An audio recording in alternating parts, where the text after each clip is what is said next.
Mga kadito interesado, finally, nag-restock na naman tayo ng ating Dito Home Wi-Fi modems natin. Mabilis talaga maubos, lalo na ngayon yung Wi-Fi Pro natin, naka-unli na ito sa 4G at 5G. Yes, unlimited na ito, sulit na sulit ito sa buong pamilya ninyo. Meron tayong dumating na Wi-Fi Pro at saka Wi-Fi Lite natin.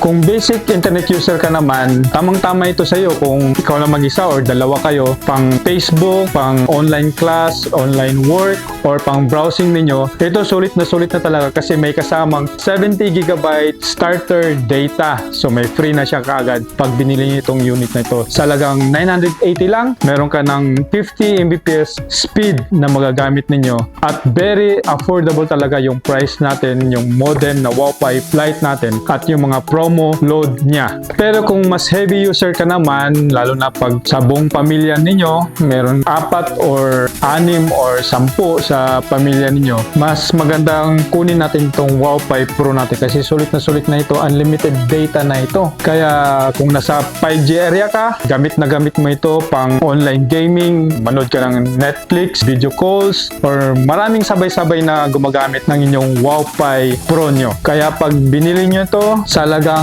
1,980, ngayon naka-promo tayo, naka-restock promo tayo. So mas mababang price ang bibigay namin sa inyo. Pag nasa 5G area ka, ito ang kagandahan, sulit na sulit talaga. Up to 100 Mbps naman yung speed natin. Sa ngayon, sa Puerto Princesa pa lang yung may 5G area. Sa buong Palawan, marami na tayong dito signal. Kaya kahit saang part ka sa Palawan, basta may dito signal, gamit na gamit mo to. Unlimited ka na sa 4G. Kaya kung naghahanap ka ng sulit na internet, sulit na prepaid at walang monthly commitment para sa bahay niyo, para sa negosyo niyo, at para sa buong pamilya niyo, ay available tayo ulit dito sa Dito Palawan. Restock promo ito, kaya habang may stock pa, message nyo lang kami, paunahan na lang tayo para makuha nyo yung latest price at available promo at para ma-reserve namin sa inyo yung unit. Don't forget to follow and like our page para ma-update kayo sa mga bagong stock ni Dito, yung internet promos natin at yung tech updates natin para kung may mga tanong kayo regarding sa Dito Wi-Fi, meron tayong mga tutorial sa page na ito. Maraming salamat ka dito interesado. God bless.